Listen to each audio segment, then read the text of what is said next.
شيوخ وأعيان شمر مع زيبنا الحلفات،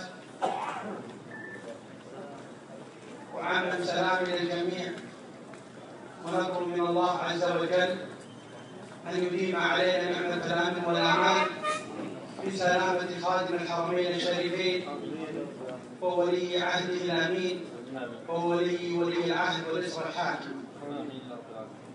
فمن قصيدة الحلافي قبل 3 شهور أو 4 شهور، وشمر لا تنام الليل ولا ترتاح النهار،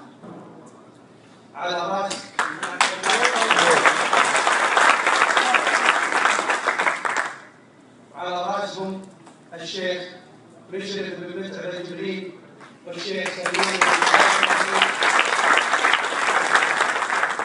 وخلال الايام اللي راحت ومنها ال3 اللي كنا في ضيافه الحلافات، موضوع السجين هو شاغلهم الشاغل في مشاورات ومداولات بينهم لحل الموضوع والبحث عن الباب اللي فيه فرج بعد الله سبحانه وتعالى.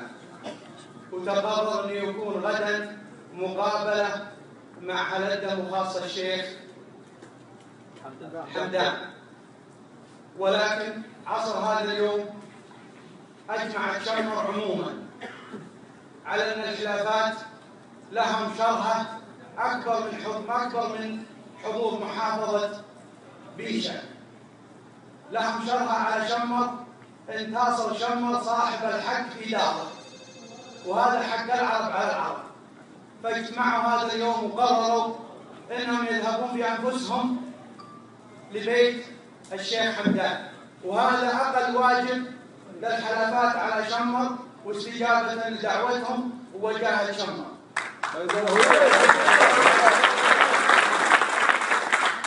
وقرروا بعد مغرب هذا اليوم الذهاب واداء الواجب وسلوم العرب اللي تفرض ومفروضه بين العرب.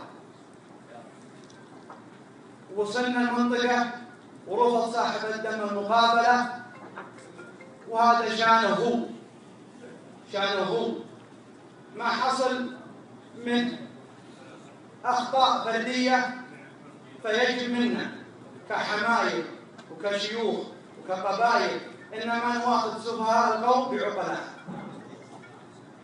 ويمكن اكثر التصرف اللي صار ما يدرون بالرجال الموجوده لها الناس، ولكن شرعت العرب على العرب الاستقبال والتحياه والعطاء والرفض، لا في ايدينا ولا في ايدينا الخلافات.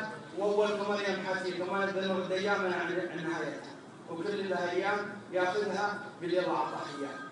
لكن شرعت شمر على ابن هماس انه بس الاستقبال لهالقبيله وتحياته فيهم وترحيبه فيهم، وما عطى ومنع والله لا شمر تملكه ولا ولي الامر يملكها العزيز الحكيم من ملك من ملائكته ايام البرتن. هذا توضيح عمومي. الصراحه انا لست بابلغ من الموجودين من شيوخ شمر اللي نعتبر انا خادم لهم في هذه، ثاني ابلغ منهم في الكلام، ولا عندي الخبره اللي اكثر من الموجودين. الشيوخ موجوده وانا احطهم تاجي فوق راسي، لكن كلفوني بعض الربع بإلقاء هذه الكلمة التوضيحية التي تنم في خواطرنا عن الموضوع. بالنسبة للخلافات ما لقينا منهم، فنبي نمدح الخلافات. والله لو نقعد يا باسل الصبح ما نرد بعض اللي ردوا.